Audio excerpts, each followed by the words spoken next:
कर्म समाधिना। गीता पाठ।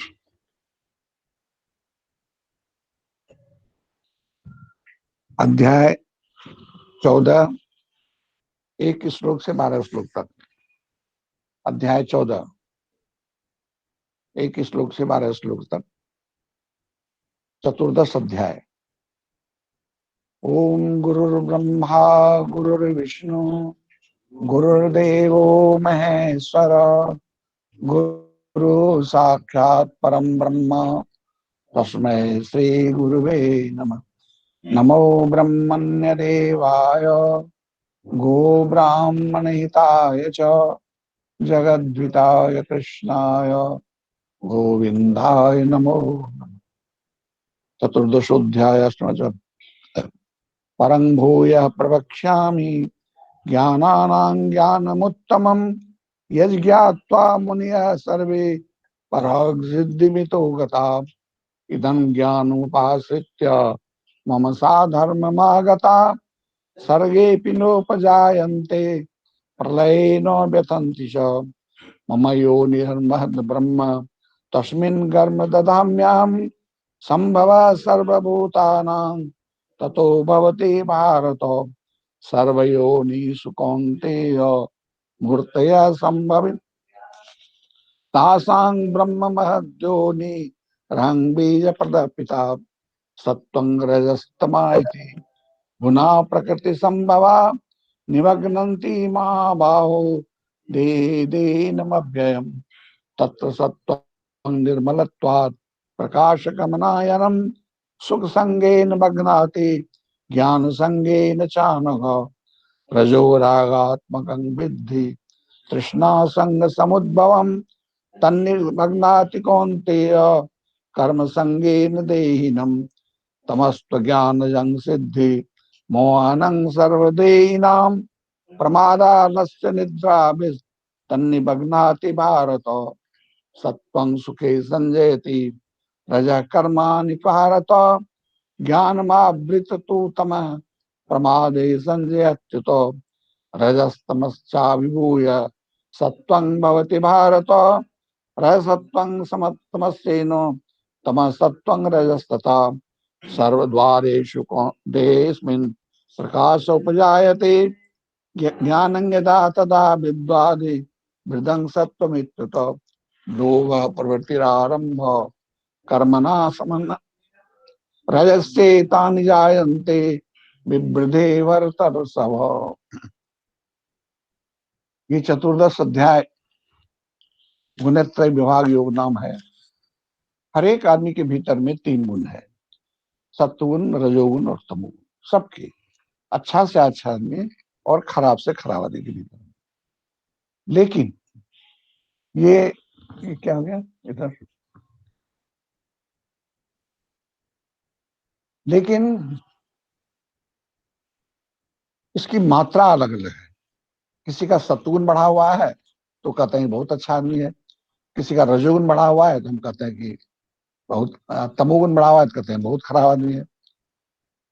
हमारे भीतर भी है, तो हमारे भीतर में कौन गुण अभी काम कर रहा है। एक गुण बढ़ता है तो 2 गुण कम हो जाता है। जैसे सत्वगुण बढ़ेगा तो रजोगुण तमोगुण कम हो जाएगा। रजोगुण बढ़ेगा तो सत्वगुण और तमोगुण कम हो जाएगा, और तमोगुण बढ़ेगा तो सत्वगुण रजोगुण कम हो जाएगा। ये नियम है इसका। हम लोग देखते हैं कि एक ही आदमी के स्वभाव में बहुत फर्क पड़ता है।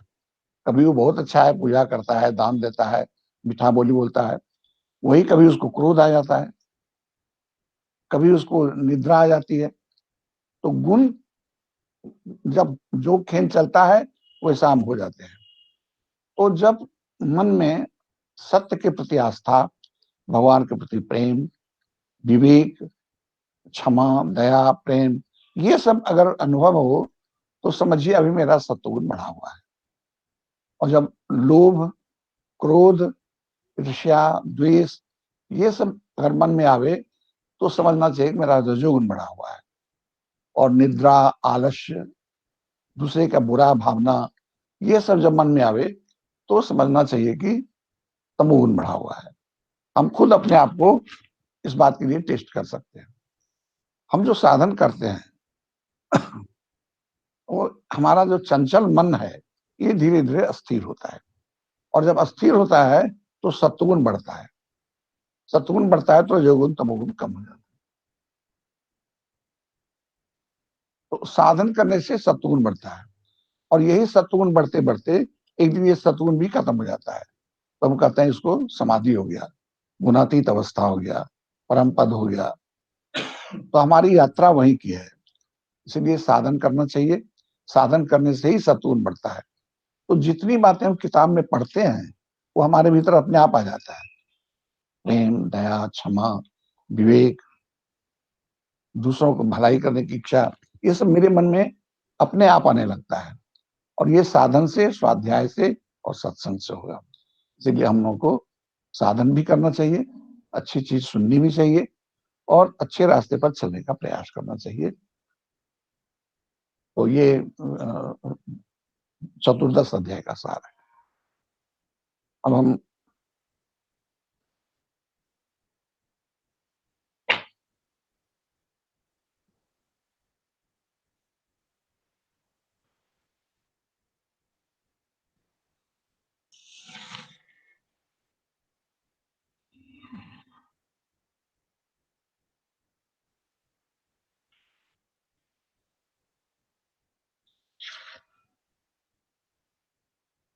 ये बहुत बड़ा है, थोड़ा पार्ट पार्ट करके हम पढ़ेंगे इसको। प्रकृत्येव च कर्माणि क्रियमाणानि सर्वशः यह पश्यति तथात्मानं कर्तारं कर्तारं स पश्यति। जो सारे कर्म प्रकृति के द्वारा ही इस प्रकार से साधित हो रहे हैं और आत्मा को अकर्ता रूप में देखता हो, वही यथार्थ देखता है। हमारे भीतर में दो तत्व हैं, एक है जो हम काम करते हैं, और एक है जो चुपचाप देखता है, करता कुछ नहीं है। तो आत्मा जो है वो करता कुछ नहीं है, और प्रकृति सारा काम कर रहा है। तो जो इस बात को जानता है कि सारे कर्म प्रकृति के द्वारा किए जा रहे हैं, और अकर्ता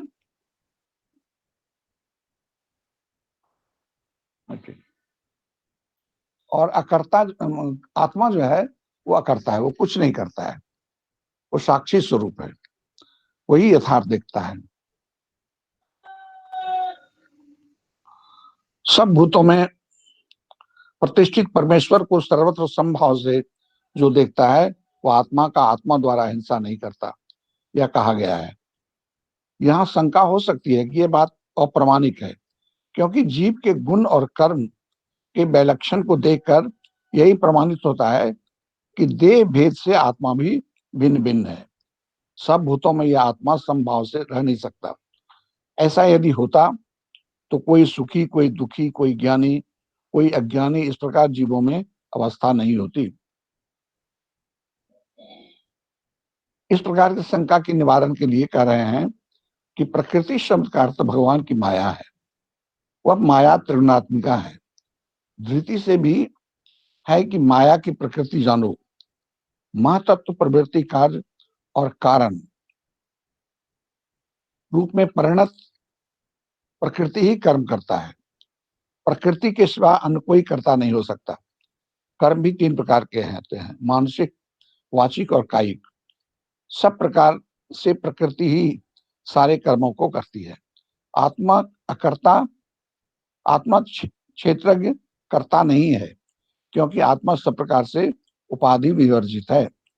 इस प्रकार से प्रकृति और आत्मा के स्वरूप को जो देखता है वह परमार्थदर्शी है। यह अभिप्राय है। जो निर्गुण है अथवा जो अकर्ता है, वह आकाश के समान निर्विवेश और निरुपाधिक आत्मा प्रत्येक शरीर के भीतर में है। इस विषय में किसी प्रकार का प्रमाण नहीं मिलता। आत्मा प्रतिदेह में भिन्न नहीं है तथा आत्मा अकर्ता है। यह शास्त्र और आचार्यों के मुंह से हम सुनते तो हैं, परंतु क्या हम कह सकते हैं कि हमारा समझ में आ गया? दृश्यमान जगत में वैषम्य देखने में आता है। यदि कहो कि आत्मा कर्ता नहीं है, प्रकृति के द्वारा ये सारे कार्य संपादित होते हैं, तो इससे आत्मा को अकर्ता तो बना दिया, परंतु प्रकृति आई कहां से? और प्रकृति के परिणाम अंतःकरण में जो आत्मा का अध्यास होता है तथा अध्यास बस जो आत्मा में कर्तृत्व कल्पित होता है, यह अध्यास कैसे संभव होता है?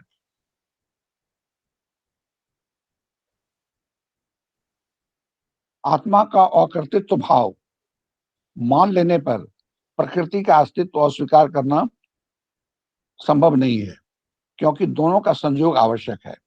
तब कहना पड़ेगा कि जगत में दो पृथक पृथक मूल तत्व हैं और उसका परस्पर अध्यास ही यह जगत का परिणाम है। आत्मा को स्वतंत्र और सबका अधिष्ठान स्वरूप मान लेने पर मैं सब तुरंत रह ही जाता है। अतएव दृश्यमान प्रकृति को हटा नहीं सकते, और प्रकृति को उसकी शक्ति कहो तो भगवान या आत्मा को अकर्ता कैसे कहते हैं? अपनी शक्ति के बाहर, अपनी शक्ति के भीतर हम ही रहते हैं। उसी प्रकार भगवत शक्ति के भीतर भगवान ही विद्यमान रहते हैं। ये सब नाना प्रकार की शंकाएं हैं।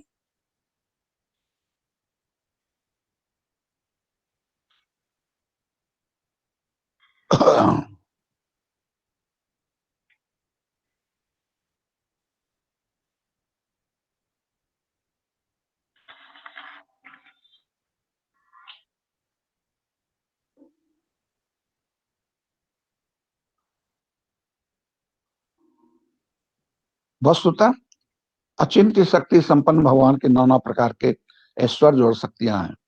उस ऐश्वर्य के कारण कभी उनको निर्गुण निरापादिक और कभी सगुण सोपाधिक रूप में दिखते हैं। अतएव दोनों को सत्यता अस्वीकृत नहीं किया जा सकता। इसी से वह करता होते हुए भी करता है। अवश्य ही यह बात सत्य है कि वह निर्गुण, निर्विकार और सर्वौषधि वर्जित होकर नित्य निर्गुण अवस्था में रहते हुए भी सगुण रूप में अर्थात जीव, ईश्वर और जगत रूप में प्रकाशमान है। इसे अस्वीकार करने का कोई कारण नहीं है। अतएव यह कहना उपयुक्त है कि वह निर्गुण और सगुण दोनों ही हैं। निर्गुण आत्मा प्रकृति युक्त होकर सगुण बनता है।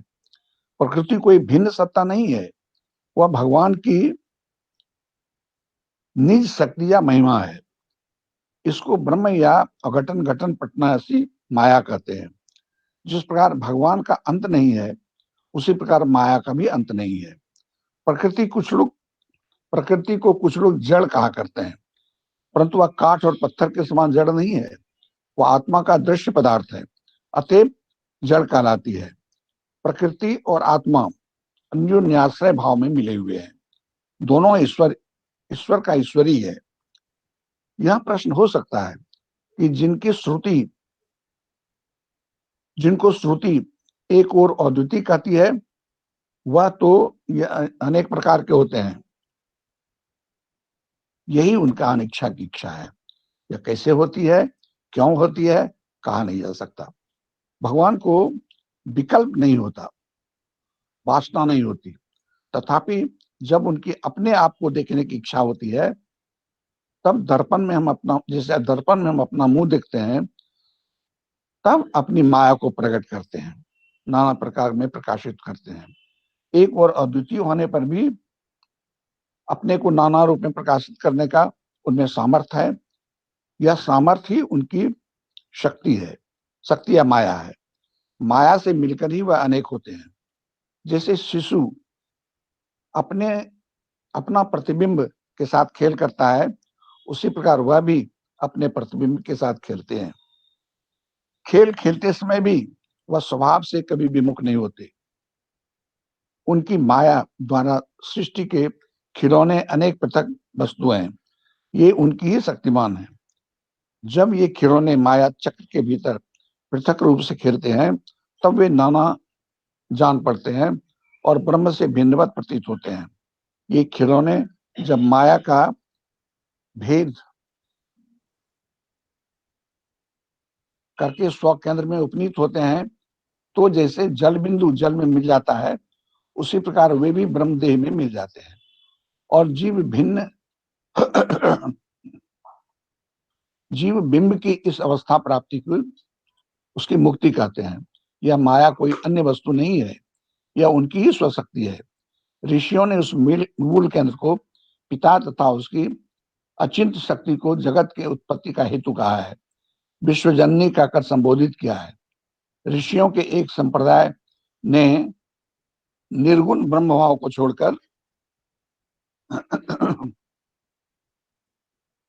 निर्गुण ब्रह्म भाव को छोड़कर इस ब्रह्म शक्ति से सगुण भाव को ही पूजा की है और इसको विषय की आदि जननी कहकर इनका परमेश्वरी रूप में चिंतन कर अपने को कृतकृत्य माना है। यह भी बड़ा सुंदर भाव है। मां मानो नाना रूपों में सजकर कभी विश्व रूप में, कभी जीव रूप में और कभी जीव की मोक्ष दात्री के रूप में आत्म प्रकाश कर रही है। देवता जीव आदि सभी उनके खेल के से मुग्ध होकर उनकी ओर अनिमेष दृष्टि से देख रहे हैं।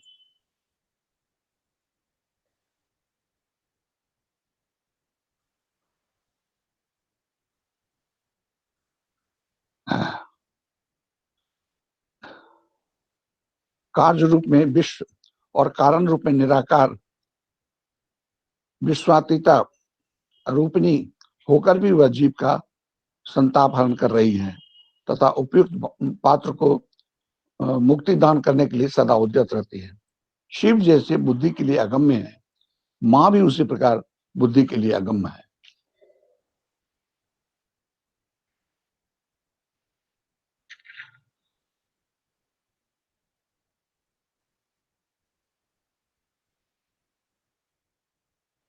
इसको ये बहुत बड़ा है, बाकी कल अगला बार पढ़ेंगे।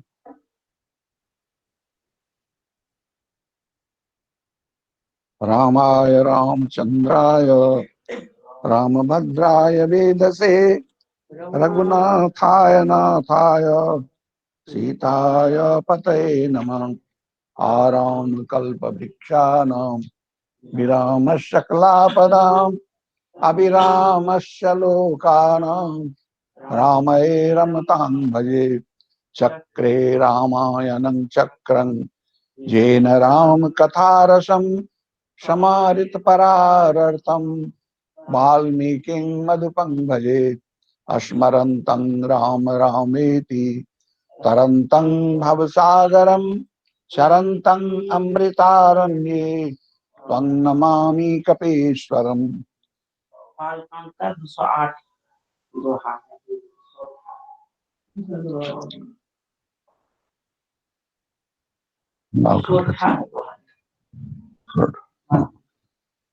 हरस चले मुनि भय हरन पुरुष सिंह दुबीर अखिल विश्व कानन करन कृपा सिंधुमति सीताराम राम प्रभु राम राम राम सीताराम राम राम मेरे प्रभु राम राम।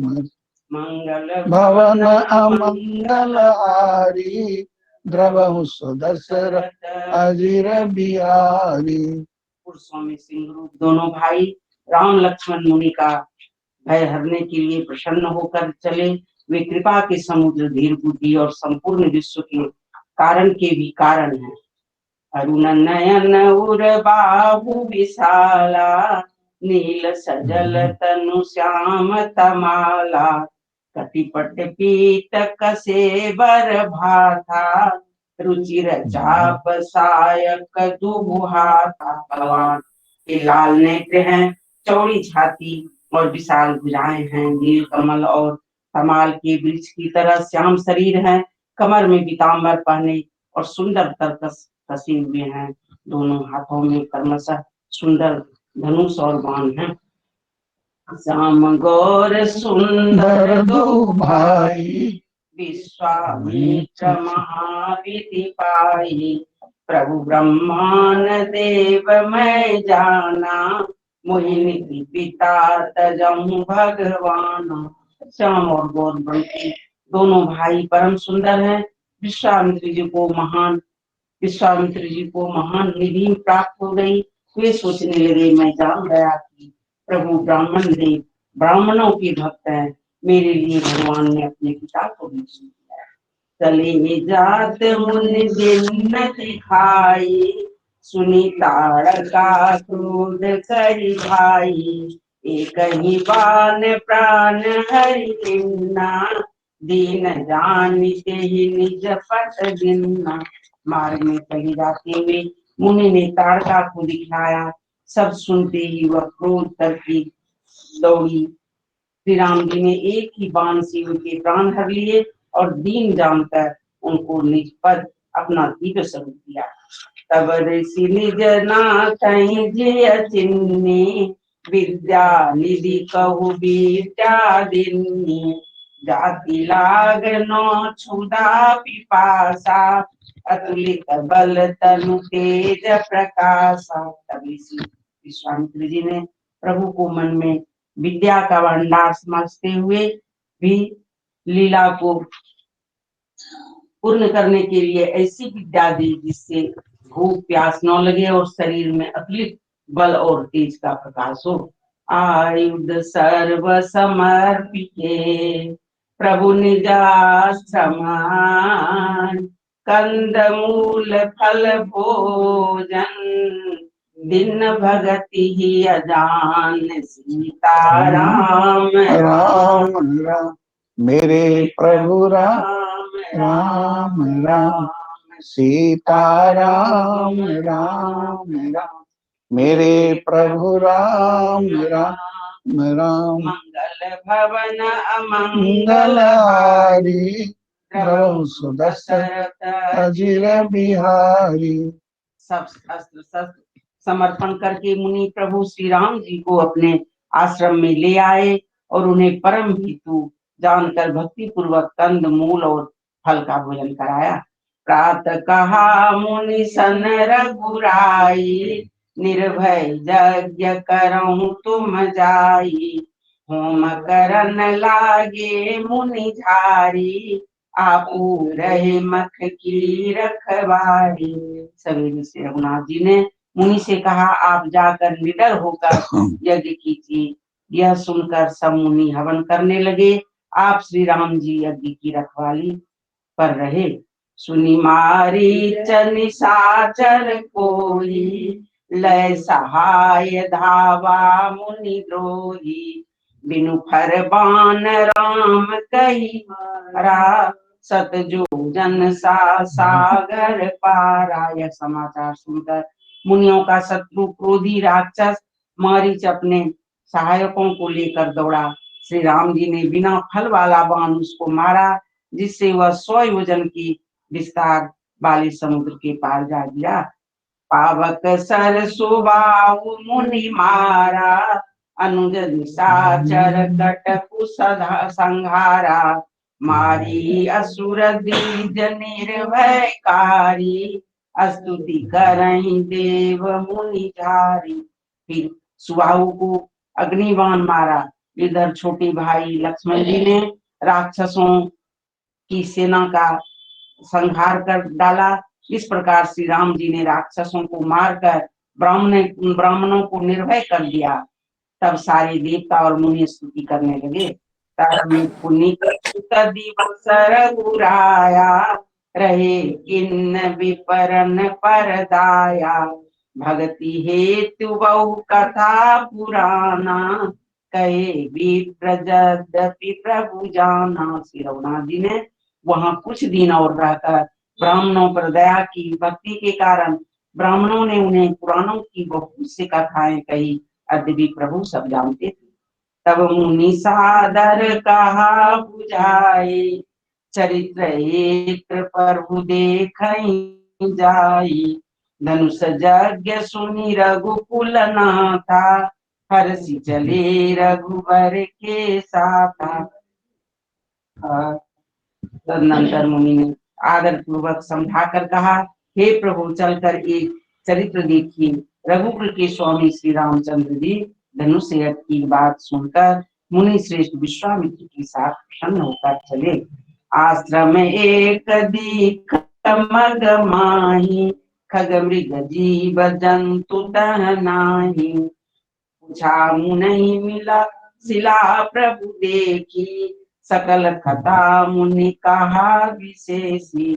मार्ग में एक आश्रम दिखाई पड़ा वहां पशु पक्षी कोई भी जीव जंतु नहीं था। पत्थर की एक शिला को देखकर प्रभु ने पूछा, तब मुनि ने विश्वामित्र का सब कथा कही।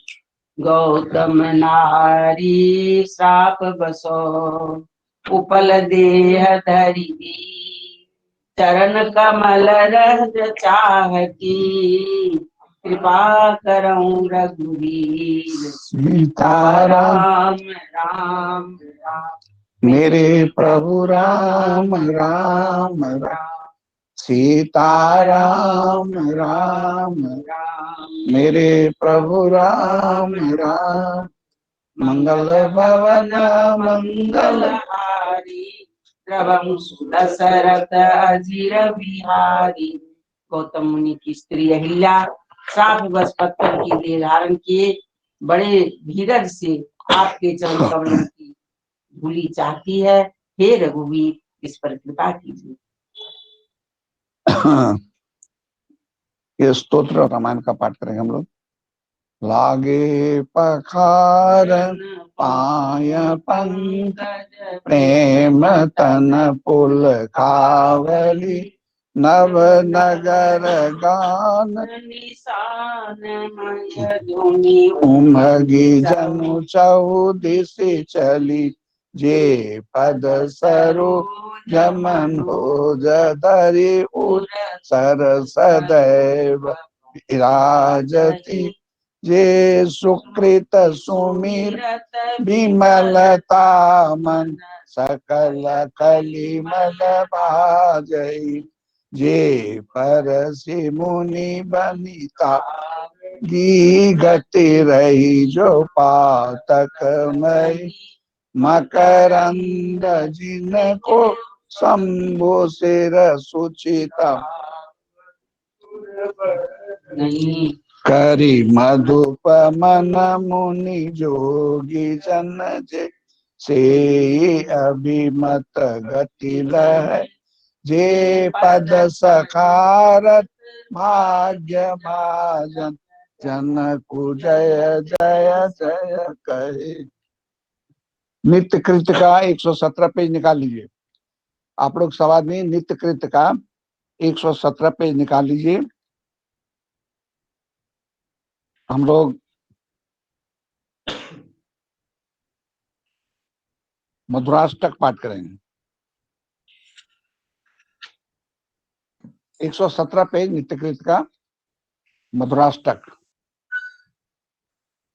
अधरं मधुरं मदनं मधुरं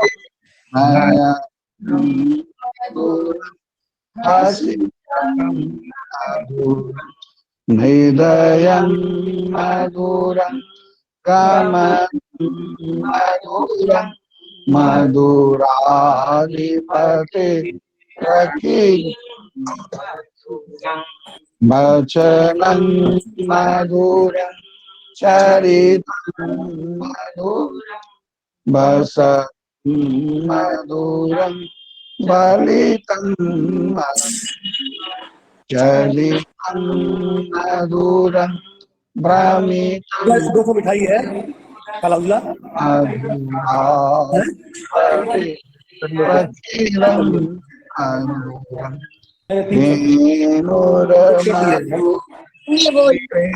वेणुरमधु पाणिरमधुर पादो मधुर नित्यं मधुरं संख्यं मधुर मधुराधिपते अखिलं मधुरं गीतं मधुरं पीतं मधुरं भोक्तं मधुरं सूक्तं मधुरं रूपं मधुरं तिलकं मधुरं मधुराधिपते अखिलं मधुरं करणं मधुरं तरणं मधुरं हरणं मधुरं रमणं मधुरमितं मधुरं शमितं मधुरं मधुराधिपते मधुरं गुञ्जा मधुरा माला मधुरा यमुना मधुरा बीची मधुरा सलिलं मधुरं कमलं मधुरं मधुराधिपते प्रकिलं मधुरं गोपी मधुरा लीला मधुरा यौक्तं मधुरं भोक्तं मधुरं श्रेष्ठं मधुरं श्रेष्ठं मधुरं मधुराधिपते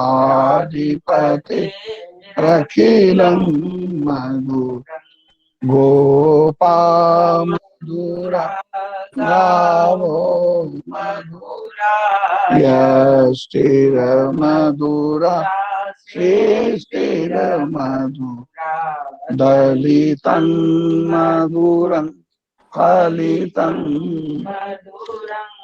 मधुराधिपतेरखिलं मधुरं श्री कृष्ण गोविंद हरे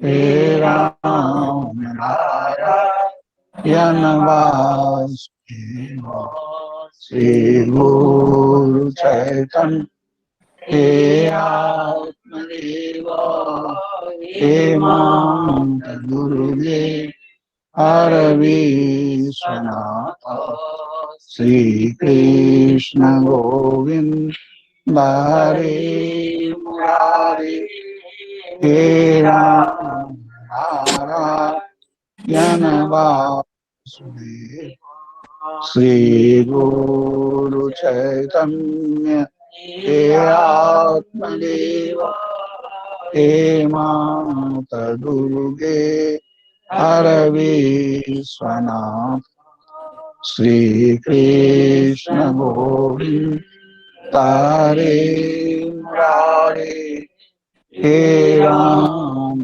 नारायण वासुदेव श्री गुरु चैतन्य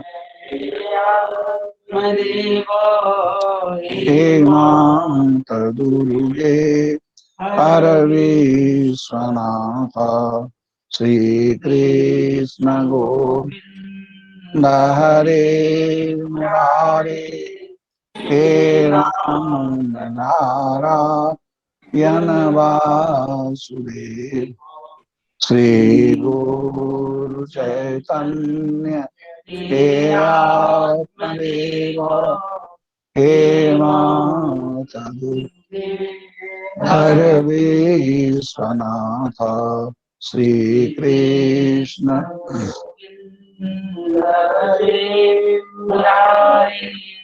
हे राम नारायण वासुदेव श्री गुरु चैतन्य हे आत्मदेव हे माता दुर्गे विश्वनाथ पुण्य श्लोको नरो राजा पुण्य श्लोको युधिष्ठिर पुण्य श्लोका च वैदेही पुण्य श्लोको जनार्दन जवा कुसुम संकाशम काश्यपेयं महाभूतिं द्वान्तारिं सर्वपापघ्नं प्रणतोऽस्मि दिवा वक्रतुंड महाकाय उषुजकोटि समप्रभ निर्विघ्नं कुरु मे देव सर्वकार्येषु सर्वदा वासुदेवं प्रपन्नोऽस्मि प्रणमामि पुनः पुनः जरामरणभीतोऽस्मि त्राहिमां मधुसूदन हे नीलकंठ वृषभध्वज पंचवक्त्र लोकेश शेष बलय प्रमते सर्व हे दुर्जटे पशुपते गिरिजापते मां संसार दुख गहनाय जगदीश सर्वा बाधा विनिर्मुक्तो धन धान्य सुतान्वित मनुष्यो मत प्रसादेन भविष्यति न संशय। सर्वे भवन्तु सुखिनः सर्वे सन्तु निरामया सर्वे भद्राणि पश्यन्तु मां कश्चित् दुःखम्। आज का संदेश हम सुना रहे हैं।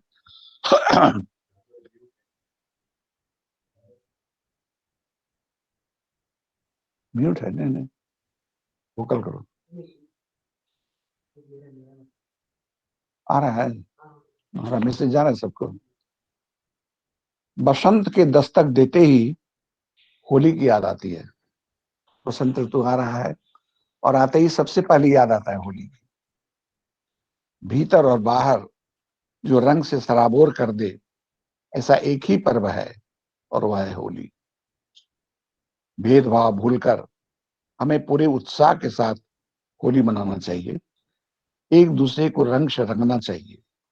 बड़ों के पैर, पेटू के पेट, मित्र के कपाल और अपनों के गाल को बाहर से रंगना चाहिए। अंतर मन को भी अपने प्यार और अपनापन के रंग से रंगना चाहिए। रंग बाहर से सुंदर होता है और जब हम किसी को लगाते हैं तो उसमें रंग के साथ रस भी मिलता है। दोनों को लगाने वालों को भी और जिनको लगाया जाता है उसको भी। इसमें इतना सौहार्द होता है कि कोई बुरा नहीं मानता। लगाने वाला कहता है बुरा न मानो होली है और सामने वाला मुस्कुरा देता है। हम लोग होली के पर्व को रंग और रस से सराबोर करने का त्योहार मनाएं। आप लोगों को होली की बहुत बहुत शुभकामनाएं। होली के पीछे एक आध्यात्मिक बात छिपी हुई है। होली तो हम लोग रंग रस से मनाते हैं, लेकिन इसके पीछे जो भावना है, होलिका प्रहलाद को लेके बैठ गई क्योंकि प्रहलाद को जितना मारने का उपाय किया हिरण्यकशिपु ने, सब निष्फल हो गया। होलिका को वरदान था कि वो अग्नि में जलेगी नहीं। वो प्रहलाद लेके बैठ गया, चारों बगल से आग लगा दिया गया। प्रहलाद न घबराया, न कोई बेचैनी उसके चेहरे पर थी। वो बस एक ही बात जानता था, ओम नमो भगवते वासुदेवाय। इस मंत्र का वो जप करते रहा। होलिका जल के राख हो गई और प्रहलाद का एक रोआ तक नहीं जला। और भगवान की एक महिमा यहाँ प्रकट हुई है, इसलिए हम पूरे उत्साह से होली मनाते हैं। भगवान के शरण में जो रहेगा उसका कोई कुछ नहीं बिगाड़ सकता। ब्रह्मा का दिया हुआ वरदान झूठा हो गया, लेकिन भगवान का नाम लेने वाला प्रहलाद निरंकुश बच गया। हम लोग भी अगर भगवान का नाम लेते रहेंगे तो हमारा भी कोई कुछ अनिष्ट नहीं कर सकेगा, ये बात पक्का है। तो होली हम लोग उत्साह के साथ मनाएं। कोई भेदभाव नहीं, कोई अपना पराया नहीं। रंग लगावें ऊपर रंगने के लिए और प्रेम और अपनापन दें भीतर रंगने के लिए। रंग के साथ रस भी हो। रंग हमको बाहर से रंगे और रस हमको भीतर से आनंदित करे। भगवान आनंद स्वरूप है, उन्हें रसो वैशा कहा गया है। उनका नाम, उनकी लीलाएं, उनकी पूजा, उनका त्योहार, उनका कीर्तन, उसके लिए नृत्य, सब में रस छलकता है। भगवान में रस है, आनंद है, यह कहना उचित नहीं होगा, क्योंकि सच यह है कि आनंद अगर कहीं है तो भगवान में ही है और कहीं कुछ नहीं है। सच ये है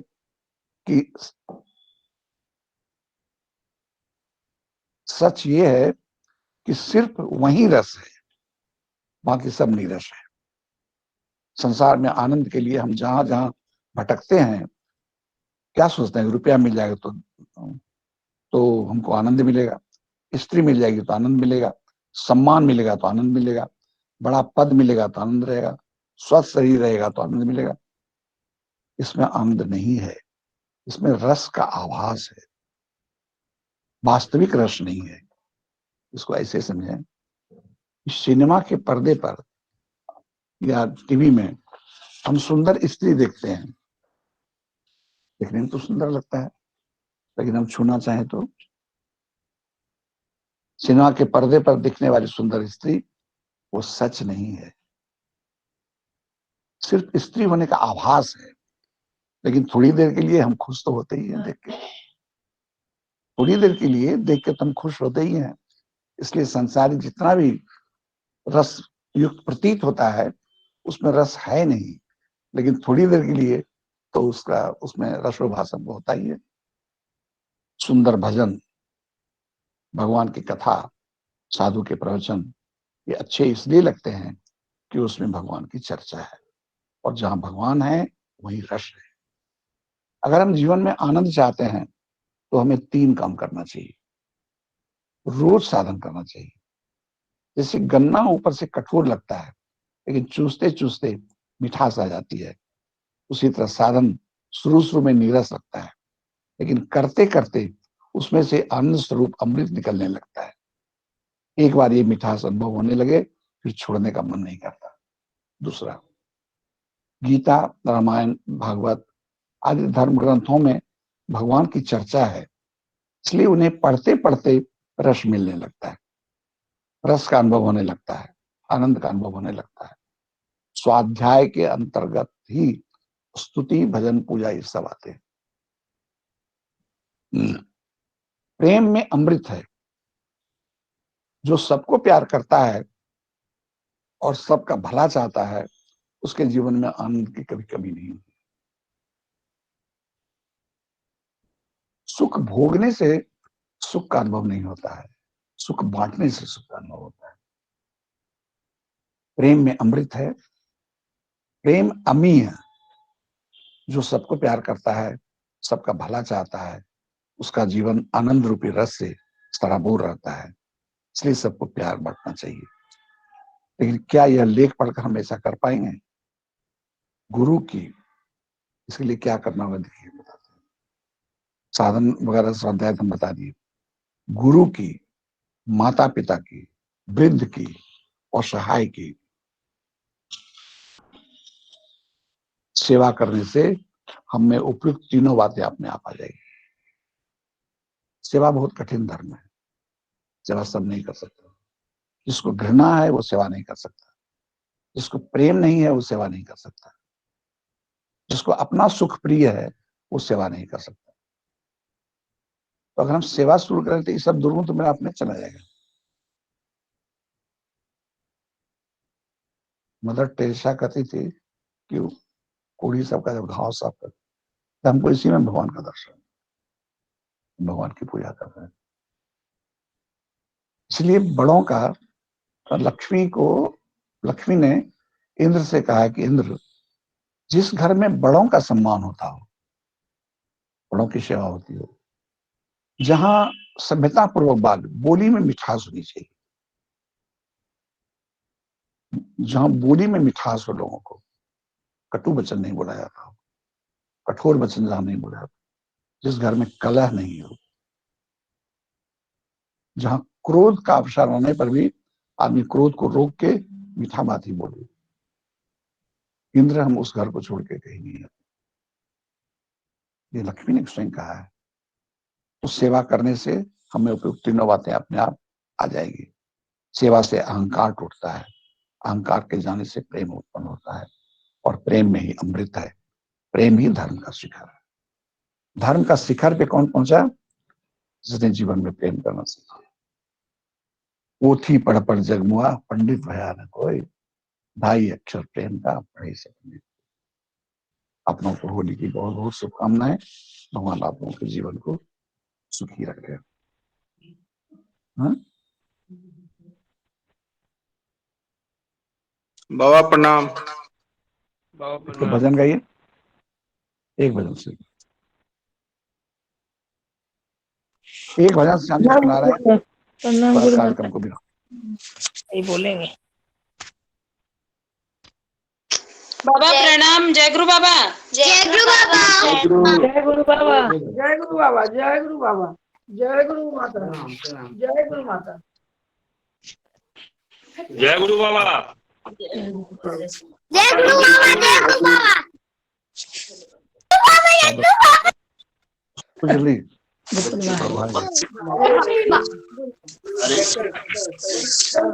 कौन वाली है? गुरु वाली है। जय गुरु बाबा प्रणाम। जय गुरु जय गुरु। तुम्ही से घोर मस्त जैसे अंधेरा मिटा है, तुम जो न होते गुरुजी कुछ भी न होता। हमें रास्तों की जरूरत नहीं है, हमें तेरे पैरों के निशान मिल गए हैं। मेरा बाबा प्रणाम। दिस आवाज तेज करो। निशान मिल गए तुम्हें। कौटी जाए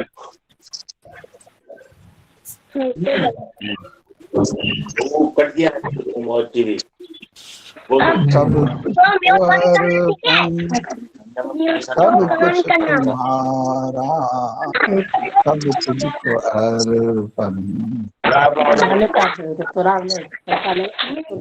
जब हालत है मैं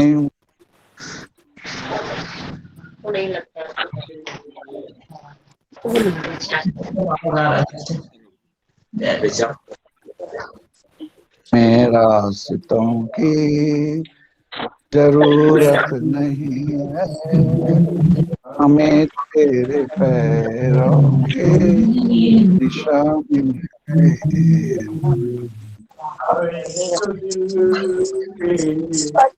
गम का अंधेरा वो आएगा कि नहीं, बच्चा आएगा मन में। जब मन को घेरा तन्हाइयों ने, जब मन को घेरा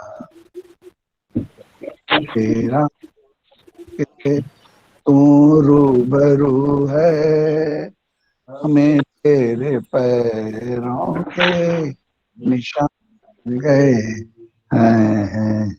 हमें रास्तों की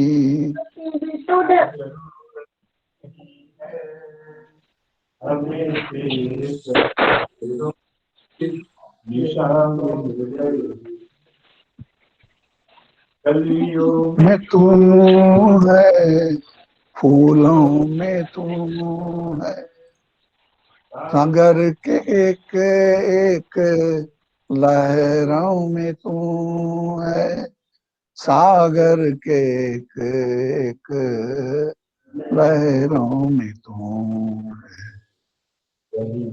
मैं जाऊं बस तू ही तू है, हमें तेरे पैरों के निशान मिल गए। हमें तो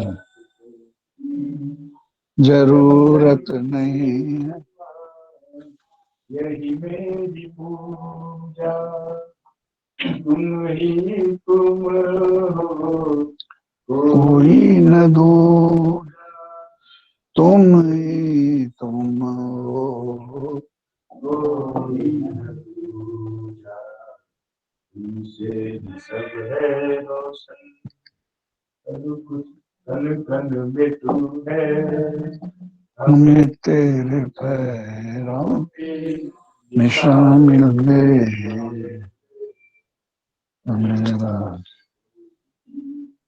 जरूरत तेरे पैरों के निशान। प्रणाम बाबा। बोला नहीं कर तुम लोग, वैसे करो। रे बाबा। हाँ, बंद करो। सबको जय गुरु। आज के कार्यक्रम को विराम देते हैं। जय गुरु बाबा, जय गुरु बाबा। जय गुरु बाबा। बाबा